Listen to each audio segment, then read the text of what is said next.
Robert had been driving the number 47 bus for almost 20 years. He knew every bump in the road, every stop sign, and every pothole on his route. At 52 years old, he had seen it all. Happy couples going on dates, tired workers heading home, students laughing with their friends, and elderly people going to their doctor appointments. He had become part of the neighborhood's daily rhythm, and people trusted him. Some passengers even called him by name and shared bits of their lives with him. But in all his years of driving, nothing had prepared him for what he would notice on a Tuesday afternoon in late September.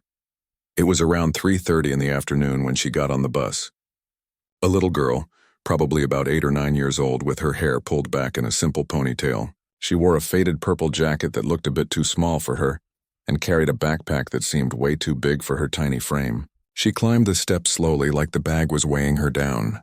She swiped her student bus pass and walked straight to the back of the bus without looking at anyone. Robert watched her through his rearview mirror as he pulled away from the stop. She sat down in the same seat, third row from the back on the right side, and placed her heavy backpack on her lap. Then something happened that made Robert's heart sink. The little girl started crying. They weren't loud sobs or dramatic tears. They were silent, heartbreaking tears that rolled down her cheeks as she stared out the window. She would wipe them away with her sleeve, but more would come. Robert had seen people cry on his bus before. He had seen teenagers crying over breakups, adults crying after losing their jobs, and elderly people crying for reasons he would never know. But something about this child crying alone broke something inside him. The next day, she was there again. Same time, same stop, same seat, and the same silent tears. Robert tried to catch her eye in the mirror and give her a warm smile, but she never looked up. She just sat there crying quietly while other passengers chatted, listened to music, or scrolled through their phones. It was like she was invisible to everyone else. By the end of the first week, Robert started looking for her. He would glance at his watch around 3:25, knowing she would board at 3:30. And sure enough, there she would be. Same purple jacket, same heavy backpack, same tears. He tried talking to her one afternoon. When she got on the bus, he said, "Hey there, young lady. How was your day at school?" She looked up at him with big, sad eyes, nodded politely, and whispered, "Fine, thank you." Then she walked to her seat and the crying started again. Robert mentioned it to his wife, Patricia, that evening while they were having dinner. "There's this little girl on my route," he said, pushing his mashed potatoes around his plate. "She cries every single day, Pat, and nobody seems to notice or care." Patricia put down her fork and looked at her husband with concern. "How old is she?" "Maybe 8. Can't be more than 9. And Pat, she looks so alone. Like she's carrying the weight of the world on those small shoulders. Have you tried talking to her?" "I tried. She's polite, but she won't open up. I don't want to scare her or make her uncomfortable, but I can't stop thinking about her. What makes a child that young cry every single day?" Patricia reached across the table and squeezed her husband's hand. "You have a good heart, Robert. Maybe just keep showing her kindness. Sometimes that's all people need to know someone cares." The second week came and the pattern continued. Monday, Tuesday, Wednesday, Thursday, Friday. 3:30 in the afternoon. Same stop, same seat, same tears. Robert started paying more attention to the details. He noticed her backpack looked old and patched in places, like someone had sewn it up multiple times to keep it working. He noticed her shoes were worn down at the heels. He noticed she never pulled out a phone or a snack like other kids did. She just sat there staring out the window, with tears running down her face. On Wednesday of the second week, Robert asked some of his regular passengers if they knew anything about the little girl. Mrs. Chen, who rode the bus every day at that time, just shook her head.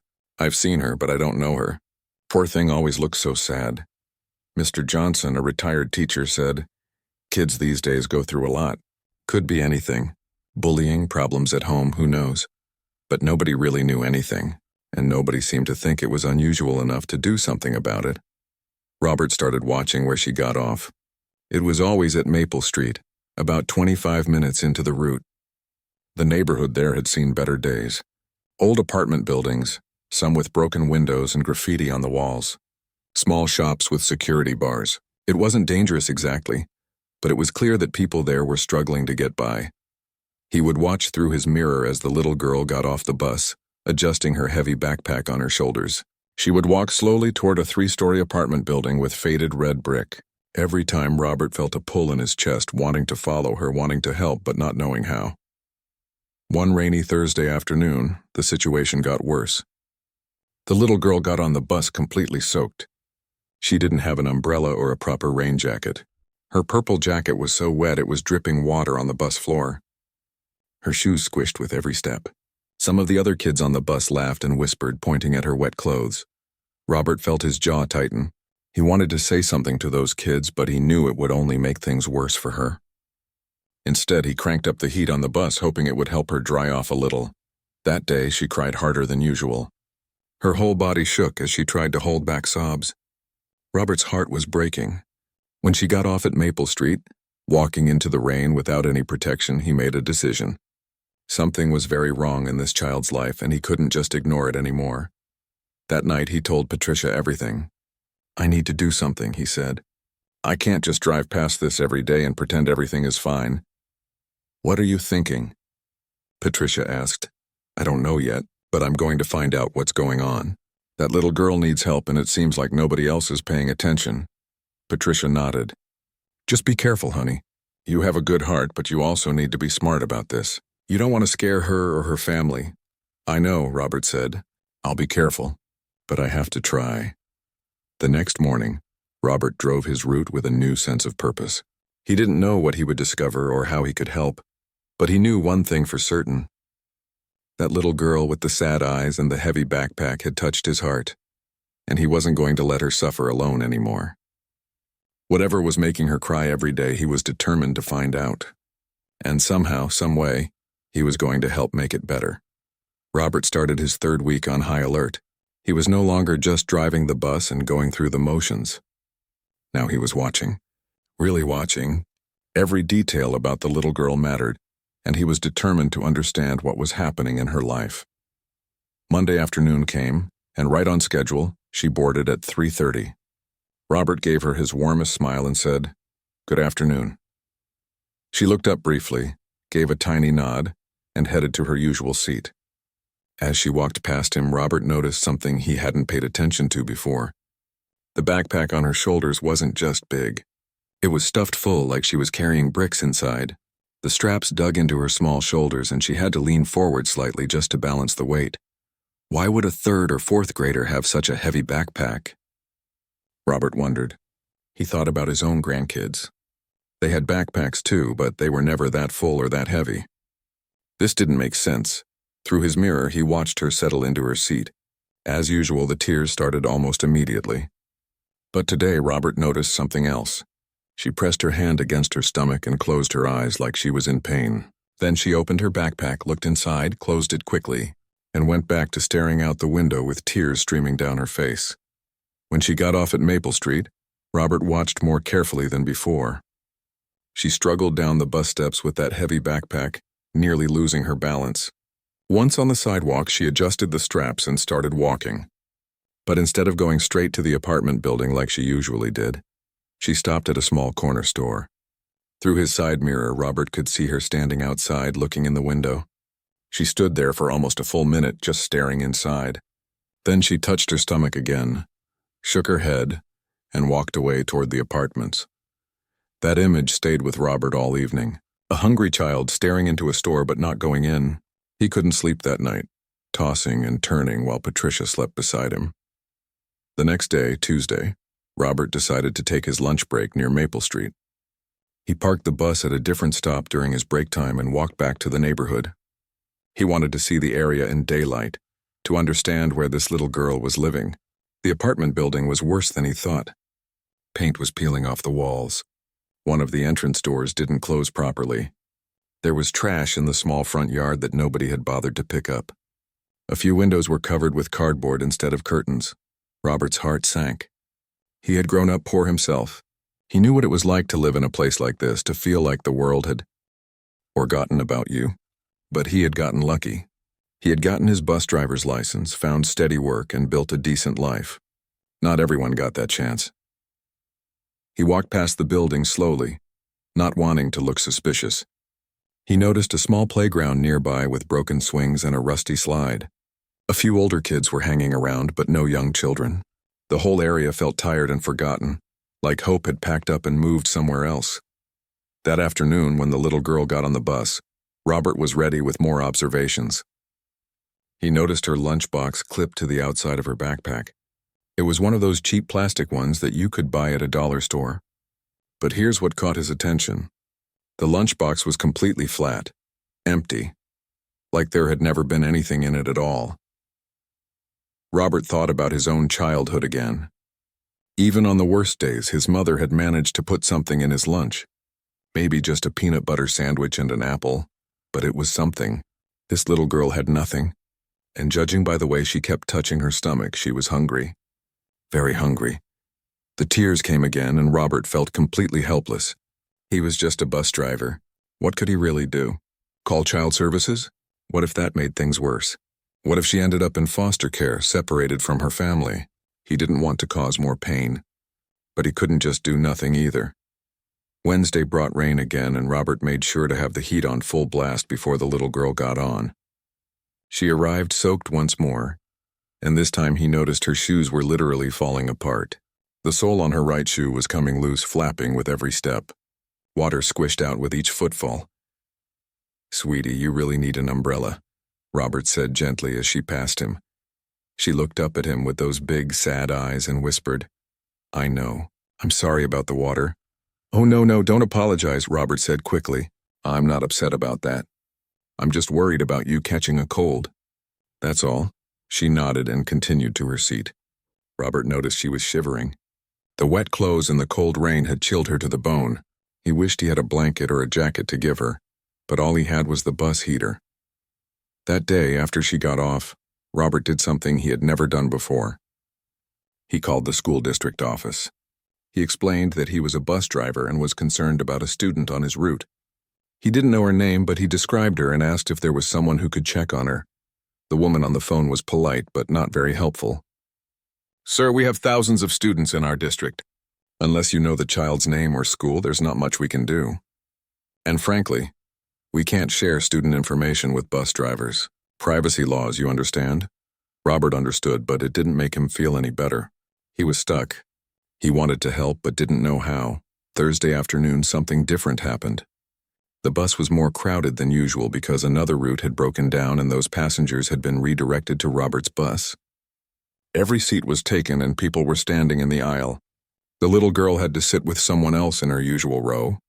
She ended up next to an older woman with shopping bags. Robert watched through the mirror as the woman pulled out a sandwich wrapped in paper and started eating it. The little girl's eyes locked onto that sandwich like it was the most beautiful thing she had ever seen. She wasn't even trying to hide her staring. Her whole body was tense, focused on that food. When the woman noticed, she looked uncomfortable and turned away, eating quickly and then putting her bags between them like a barrier. The little girl looked down at her lap, tears flowing harder now. Robert's hands gripped the steering wheel so tight his knuckles turned white. This wasn't just about being sad anymore. This child was hungry, really truly hungry.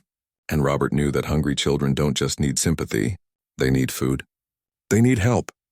They need someone to actually do something. When Friday came, Robert made a decision. He packed an extra lunch that morning. Patricia had looked at him curiously when he asked her to make 2 sandwiches, 2 apples, and pack 2 juice boxes. "Planning to work a double shift?" she had asked. "Something like that," Robert had replied. But when 3:30 came and the little girl got on the bus, Robert's courage failed him. What if she was embarrassed? What if she refused? What if offering her food made her feel worse, like he was treating her like a charity case? He had seen the pride in his own mother's eyes when they were poor. She had hated accepting help even when they desperately needed it. So the lunch stayed in his bag, and the little girl cried in her seat, and Robert felt like a coward. That weekend, Robert couldn't stop thinking about her. He told Patricia everything he had observed. The heavy backpack, the empty lunchbox, the way she stared at food, the falling apart shoes, the soaking wet clothes. "Robert," Patricia said, taking his hands in hers, "this child is in trouble. Real trouble. And you might be the only person who's paying attention. You need to do something. But what?" Robert asked, frustration in his voice. "What can I do without making things worse?" "I don't know," Patricia admitted. "But doing nothing isn't an option anymore. Start small. Start with kindness. Build her trust. Let her know you care, and then maybe, just maybe, she'll let you help. Robert nodded. Monday was coming, and with it, another chance. He didn't have all the answers yet, but he knew one thing for certain. He wasn't going to give up on this little girl. Whatever it took, however long it took, he was going to find a way to help her. Monday morning came, and Robert felt different. He had spent the entire weekend thinking about the little girl, and he had made a promise to himself. Today would be different. Today he would find a way to connect with her, to let her know that someone cared. He arrived at work early and prepared himself mentally. Patricia had packed him a lunch with extra food again, but this time Robert had a plan. He wouldn't just offer it directly. He would leave it somewhere she might find it, somewhere that wouldn't embarrass her in front of other passengers. The morning routes went by slowly. Robert kept checking his watch, waiting for 3:30 to arrive. When it finally did, his heart was beating faster than usual. He pulled up to her stop and opened the doors. She climbed on, same purple jacket, same heavy backpack. But today, Robert noticed her face looked even more tired than before. There were dark circles under her eyes, like she hadn't been sleeping well. She swiped her pass and started walking to the back. "Hey there," Robert said warmly. "Hope you had a good weekend." She stopped and looked at him. For the first time in 3 weeks, she held his gaze for more than a second. "It was okay," she said quietly. "Thank you for asking." It wasn't much, but it was more than she had ever said before. Robert felt a small spark of hope. Progress, he thought. Small steps. She went to her seat and the crying started again. But Robert noticed something different today. She kept opening and closing her backpack, looking inside like she was checking on something precious. Every few minutes she would unzip it, peek in, then zip it back up. Her movements were careful, almost protective. The bus filled up with the usual afternoon crowd. Workers heading home, teenagers chatting loudly, elderly folks sitting quietly, and in the middle of it all, one small girl crying silently in the back, invisible to almost everyone. About 15 minutes into the route, something unexpected happened. An older teenage boy, probably around 16 or 17, got on the bus. He was loud, showing off for his friends, making jokes. He walked down the aisle and deliberately bumped into the little girl's seat as he passed. "Watch it," he said, even though it was clearly his fault. The little girl didn't say anything. She just pulled her backpack closer to her chest, protecting it. But the movement caught Robert's attention. The way she held that backpack, it wasn't just a bag. It was something more, something important. The bus continued its route, and slowly passengers started getting off at their stops. By the time they were 10 minutes from Maple Street, the bus was almost empty. Just the little girl, 2 elderly women sitting near the front, and a man in a business suit reading his phone. Robert made a decision. He had to know what was going on, but he had to be gentle about it. He had to be smart. When they reached Maple Street, the little girl stood up and adjusted her backpack straps. She walked toward the front of the bus, head down, tears still on her cheeks. As she passed Robert, he spoke softly. "Hey, I noticed you dropped something back there. I think it fell under your seat." She stopped and looked back, confused. "I did? I think so. Want me to help you check?" She nodded, and together they walked to the back of the bus. The other passengers had already gotten off, and it was just the 2 of them now. Robert had told a small lie. He hadn't seen anything fall. But he needed a reason to look under her seat, to understand what was happening. They reached her row, and the little girl bent down to look. Robert knelt beside her, and that's when he saw it. Under the seat, partially hidden, was a small notebook.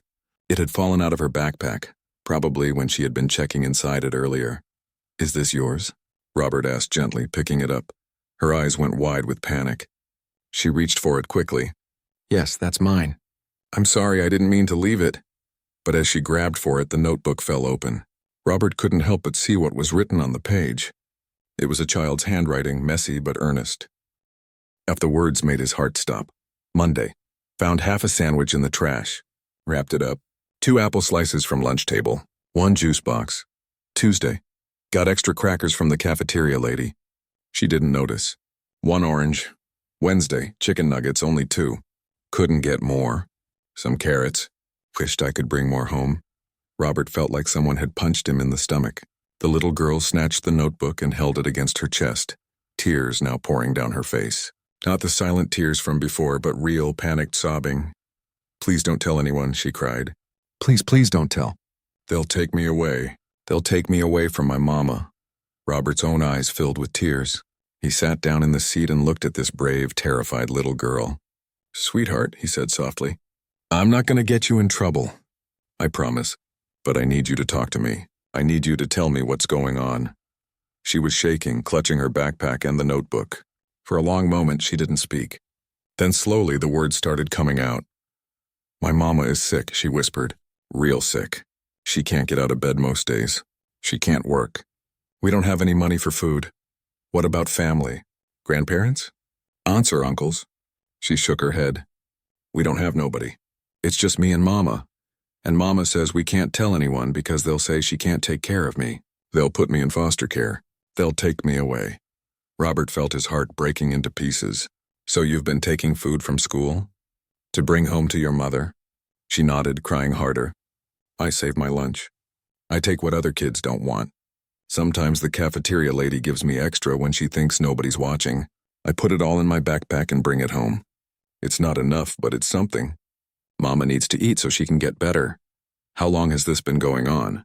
Robert asked gently. "Since summer. Mama got real sick in June. She's been in bed since then. The food stamps ran out. The pantry at church gave us some stuff, but that's gone now too. We still have the apartment because a neighbor paid our rent last month, but we don't have money for nothing else." Robert looked at this 8-year-old child who had been carrying the weight of her entire household on her shoulders. 8 years old, and she was the one trying to keep her mother alive. She was the one going hungry so her mother could eat. She was the one living in constant fear that someone would discover their situation and tear their family apart. "What's your name, sweetheart?" Robert asked. She hesitated, then whispered, "Destiny. Destiny, that's a beautiful name." "I'm Robert," he took a deep breath. "Destiny, I want you to listen to me very carefully. You are the bravest little girl I have ever met. What you've been doing for your mother shows how much you love her. But baby, you shouldn't have to do this alone. You're a child. You need help. But they'll take me away," she sobbed. "If people know, they'll take me away from Mama." "No," Robert said firmly. "We're not going to let that happen. But we need to get you and your mama some help. Real help. Food, medicine, whatever you need. Would you let me try to help you? Would you trust me?" Destiny looked at him with those big, tearful eyes. Robert could see the war happening inside her. The fear of trusting someone. The fear of what might happen if she did. But also the exhaustion of carrying this burden alone for so long. "You promise you won't let them take me away?" she asked in a tiny voice. "I promise I will do everything in my power to keep you and your mama together," Robert said. "But I need you to let me help." "Can you do that?" Destiny was quiet for a long moment. Then slowly she nodded. "Okay," she whispered. "Okay." Robert felt relief wash over him, but also a heavy weight of responsibility. This little girl had just put her trust in him. She had just shared her biggest secret, her worst fear, and now he had to make sure he didn't let her down. "First thing," Robert said, standing up, "you're not taking the bus home today. I'm going to drive you home myself after my shift ends, and I'm going to meet your mama. We're going to figure this out together. All three of us, okay?" Destiny nodded again, wiping her tears. For the first time in 3 weeks, Robert saw something different on her face. It wasn't happiness exactly, but it wasn't hopelessness either. It was something in between. Something that looked a lot like relief. Robert finished his shift at 5:30, his mind racing the entire time. Destiny had waited at the bus depot, sitting quietly on a bench while he completed his final routes. He had called Patricia to let her know he would be late, and bless her heart, she understood immediately. "Do what you need to do," she had said. "That little girl needs you." Now, as Robert walked toward his car with Destiny beside him, he could see how nervous she was. She kept fidgeting with the straps of her heavy backpack, looking up at him every few seconds like she was still deciding whether she had made the right choice. "It's going to be okay," Robert said gently, unlocking his car. "I just want to meet your mama and see how we can help." "That's all?" Destiny nodded but didn't say anything. She climbed into the back seat and put on her seatbelt. Robert noticed she held her backpack on her lap the entire drive, protecting it like it held gold instead of scraps of leftover food. The drive to Maple Street only took 10 minutes. When they pulled up to the apartment building, it looked even worse in the evening light. One of the streetlights was broken and trash had blown up against the building's foundation. Robert parked and got out, waiting for Destiny. She led him to the entrance and they climbed 3 flights of stairs. The hallway smelled like old cooking oil and mildew. Several of the overhead lights were burned out, making the corridor dim and depressing. They stopped in front of apartment 3C. The number 3 was hanging crooked, barely attached. Destiny pulled out a key from under her shirt, where it hung on a string around her neck. She unlocked the door and called out softly, "Mama, I'm home. And I brought someone to meet you." The apartment was small. From where Robert stood in the doorway, he could see almost the entire place. A tiny living room with an old couch and a TV that looked like it was from the 90s. A kitchen area with a stove and a refrigerator that hummed loudly. And one bedroom door slightly open. "Destiny. Who's with you, baby?" A weak voice came from the bedroom. "It's okay, Mama. His name is Robert. He's the bus driver. He wants to help us." Robert followed Destiny into the bedroom, and what he saw made him want to cry. A woman, probably in her early 30s but looking much older, was lying in bed under a thin blanket. She was painfully thin, her cheekbones jutting out, her skin looking almost gray. There were medicine bottles on the nightstand, but not many. A glass of water. A book that looked like it had been read dozens of times. The woman tried to sit up when she saw Robert, but she didn't have the strength.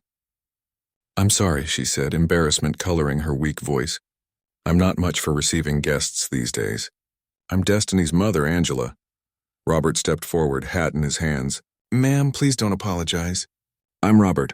I've been driving the route that Destiny takes home from school. I've been worried about her. And today she told me what's been going on. I want to help if you'll let me." Angela's eyes filled with tears. "She told you?" She looked at her daughter. "Baby, what did you say?" "I had to, Mama," Destiny said, her own voice shaking. "I'm tired. I'm so tired. And we need help. Mr. Robert promised he won't let them take me away from you." Angela started crying, weak sobs that shook her thin frame. "I've tried so hard. I've tried to be strong for her, but I can't get out of this bed. I can't work. I can't take care of my baby the way I should. What kind of mother am I?" Robert sat down in the only chair in the room, an old wooden one with a torn cushion. "You're a mother who is sick and needs help. That doesn't make you a bad mother. It makes you human." For the next hour, Angela told Robert her story. She had been a single mother since Destiny was 2. The father had left and never came back. She had worked as a hotel housekeeper for years, barely making enough to get by but managing somehow. Then in June, she started getting sick, terrible fatigue, pain in her joints, dizzy spells. She kept working until one day she collapsed at the hotel. They took her to the emergency room and the doctors ran tests. Some kind of autoimmune condition, they said. She needed medication, rest, and follow-up care. But Angela didn't have health insurance. The ER visit and tests left her with bills she couldn't pay. She lost her job because she couldn't work. The little bit of savings she had ran out in a month. Food stamps helped for a while, but they didn't cover everything, and eventually those ran out too. "I've been in this bed since July," Angela said, wiping her tears. "Destiny has been taking care of me. An 8-year-old child, cooking when we have food, bringing me water, reading to me to keep me company. She's been everything, and I've been nothing but a burden." "Mama, don't say that," Destiny said, climbing onto the bed and hugging her mother carefully. Robert felt his throat tighten.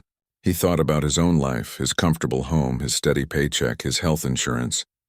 How quickly things could fall apart if any of those things disappeared. How close any of us were to being in Angela's situation.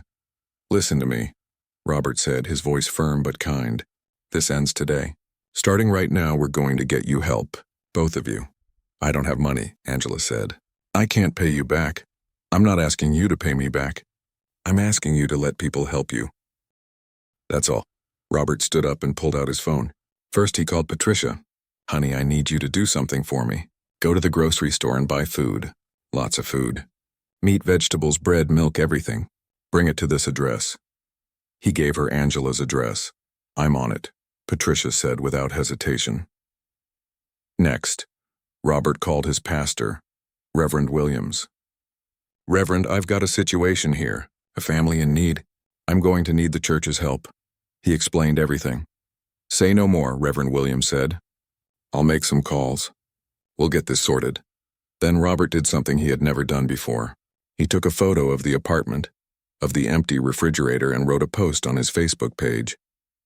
He explained the situation, being careful not to share identifying details but making it clear that a family in his community was suffering. A mother too sick to work, a daughter trying to feed them both with school lunch scraps. He asked for help. Within 30 minutes, his phone started buzzing. Comments, messages, offers of help. People wanted to donate money, food, clothes, medicine. A woman who was a nurse said she would come assess Angela for free. A man who owned a restaurant said he would deliver hot meals every day for a month. Someone else offered to pay the rent for 3 months. Robert showed Angela his phone, the messages flooding in. You see this? This is your community. These are people who want to help. You just have to let them. Angela sobbed, overwhelmed. I don't know what to say. Say yes, Robert said simply. Say yes to help. Say yes to giving your daughter her childhood back. Say yes to getting better. Yes, Angela whispered. Yes, please, yes. 30 minutes later, Patricia arrived with bags and bags of groceries. She and Robert filled the empty refrigerator and the bare cupboards. Destiny's eyes went wide when she saw all the food.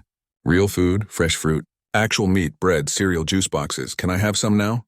She asked, her voice small. Baby, you can have anything you want, Patricia said, her voice breaking. She made Destiny a sandwich with turkey and cheese, added some chips and an apple. Destiny ate like she hadn't had a real meal in months. Because she hadn't. As the evening went on, more help arrived. A neighbor who had heard about the situation through Facebook brought over blankets and towels. Another person dropped off a bag of clothes for Destiny, all in her size. The nurse arrived and spent an hour with Angela, checking her vital signs, looking at her medication bottles, taking notes. She needs to see a specialist, the nurse told Robert quietly. But the good news is this is treatable. With proper medication and care, she can recover. It'll take time, but she can get better. Robert felt hope bloom in his chest. This could work. This could actually work. By 9 o'clock, the apartment looked completely different. There was food in the kitchen. Clean linens on the bed. Destiny had taken a bath and was wearing new pajamas. Angela looked exhausted but had color in her cheeks that hadn't been there before. Not the color of health yet, but the color of hope. As Robert prepared to leave, Destiny ran up to him and hugged him tight. Thank you, she whispered. Thank you for not giving up on us. Robert hugged her back, not trusting himself to speak without crying. Finally, he said, You don't ever have to face things alone again. You hear me? We're family now, all of us.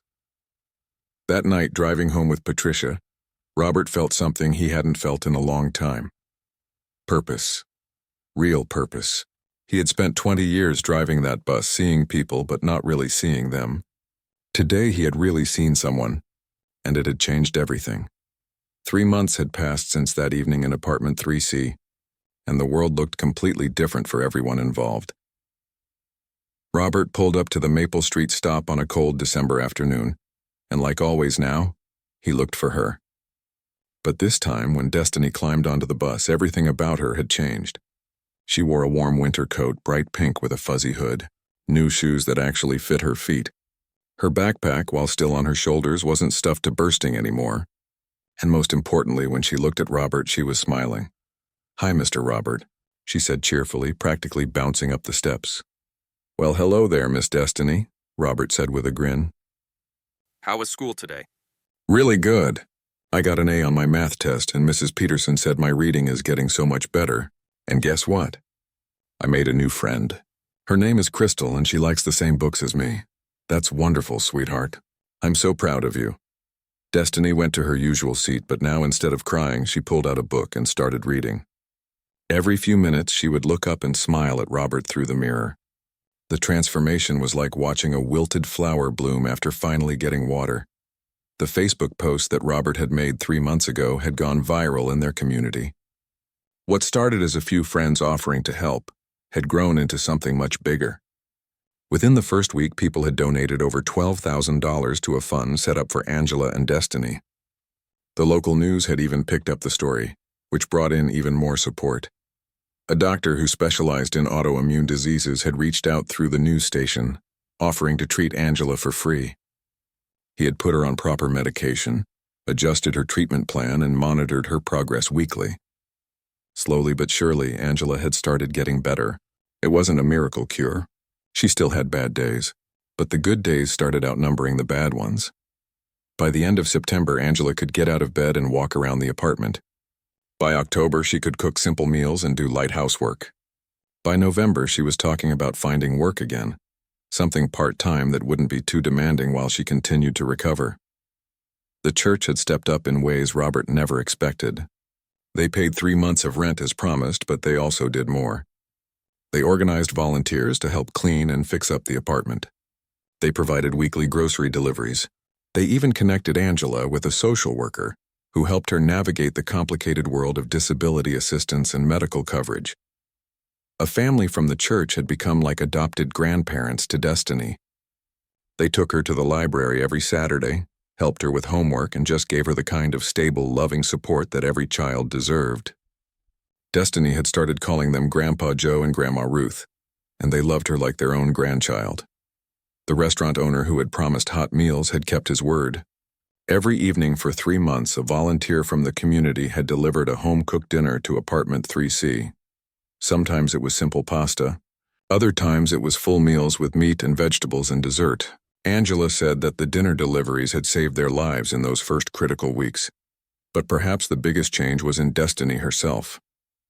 With regular meals, proper rest, and the burden of being her mother's caretaker lifted, she had transformed. Her teachers reported that her grades had improved dramatically. She was participating in class, making friends, and acting like the 8-year-old she was supposed to be. The sad, crying girl on the bus had become a happy, chattering child who couldn't wait to tell Robert about her day. When Destiny got off at Maple Street that December afternoon, Robert watched her through the mirror like he always did. But now, instead of watching her struggle with a heavy backpack full of food scraps, he watched her skip toward her apartment building, waving at neighbors who had become friends. That evening, Robert drove to apartment 3C for dinner. It had become a weekly tradition. Every Wednesday, Robert and Patricia would have dinner with Angela and Destiny. Sometimes Grandpa Joe and Grandma Ruth would join them too. It had become a family dinner, loud and warm and full of laughter. When Robert knocked on the door, Angela answered it herself. She still looked thin, but healthy thin now, not sick thin. Her eyes were bright, and she had started wearing makeup again. She gave Robert a big hug. Come in, come in. Dinner's almost ready. I made pot roast." The apartment looked nothing like it had 3 months ago. The walls had been painted a warm yellow color by church volunteers. There were curtains on the windows, pictures on the walls, and a new rug in the living room. The TV still worked, but now there was also a small bookshelf stuffed with books that people had donated for Destiny. Destiny was at the kitchen table doing homework, her tongue sticking out in concentration. When she saw Robert, she jumped up and ran to hug him. "Mr. Robert, can you help me with my math homework after dinner? I'm stuck on the word problems." "Of course I can," Robert said, ruffling her hair. Patricia arrived a few minutes later with dessert, a chocolate cake she had baked that afternoon. The 5 of them sat around the small kitchen table, barely able to fit, but nobody minded. They held hands while Angela said grace. "Thank you, Lord, for this food, for this home, for these friends who are really family. Thank you for second chances and for people who care enough to stop and help. Thank you for Mr. Robert who saw us when we were invisible." "Amen. Amen," everyone echoed. Over dinner, Angela shared her news. "I got a job," she said, smiling widely. "Part-time, working from home doing data entry for an insurance company. It's not much, but it's a start. I can do it while Destiny's at school and I can rest when I need to." Everyone cheered. Patricia started crying happy tears. Destiny beamed with pride at her mother. "Mama's getting better," Destiny said. "She says maybe by summer we can go to the park and have a picnic like we used to." "We absolutely will," Angela promised, squeezing her daughter's hand. After dinner, while Destiny and Robert worked on math homework at the table, Patricia and Angela did dishes in the kitchen, talking quietly. Robert listened to Destiny explain her word problems, marveling at how far she had come. This little girl who had been living in survival mode was now worried about whether she should join the school choir or the art club. Later, as Robert and Patricia were getting ready to leave, Destiny gave them both long hugs. "I love you guys," she said simply. "We love you too, sweetheart," Patricia said, kissing the top of her head. In the car on the way home, Patricia took Robert's hand. "You know what you did, don't you?" she said. "You saved them." Robert shook his head. "I didn't save them. I The community saved them. All those people who donated, who volunteered, who showed up. They're the heroes. Maybe, Patricia said. But you were the one who saw her. You were the one who cared enough to do something. None of this would have happened if you hadn't noticed one little girl crying on your bus. Robert thought about that. How easy it would have been to just drive his route and mind his own business. How easy it would have been to assume someone else would help. How easy it would have been to look away, but he hadn't looked away. He had seen Destiny. Really seen her. And that simple act of paying attention, of caring, had changed everything. The story of Robert and Destiny spread beyond their community. Other bus drivers started paying more attention to their passengers, looking for signs that someone might need help. Schools created better systems to identify students who were food insecure. Churches and community organizations strengthened their support networks for families in crisis. Robert started something he called the Bus Family Fund, a small charity that helped families like Angela and Destiny who fell through the cracks. People donated to it regularly, and it had already helped 3 other families get back on their feet. But for Robert, the greatest reward came every afternoon at 3:30 when Destiny got on his bus with a smile on her face. When she chattered about her day, when she showed him her good grades, when she waved goodbye with genuine happiness in her eyes. She wasn't the crying girl anymore. She was just Destiny, a smart, funny, loving 8-year-old with her whole life ahead of her. And Robert was the bus driver who had cared enough to notice. Sometimes that's all it takes to change someone's life. One person who sees, one person who cares, one person who decides that looking away isn't an option. Robert had learned something important through this whole experience. We pass by people every single day who are struggling, who are hurting, who are crying silent tears that nobody else notices. The question isn't whether people in need exist. They do, they're everywhere.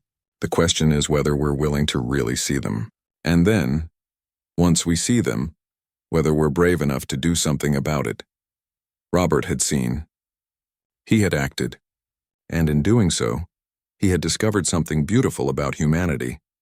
People want to help. They want to make a difference. They're just waiting for someone to show them how. One little girl crying on a bus. One bus driver who decided to care. And a whole community that came together to prove that kindness still exists in this world. That's how lives change. That's how hope survives. One person at a time. One choice at a time. One act of love at a time.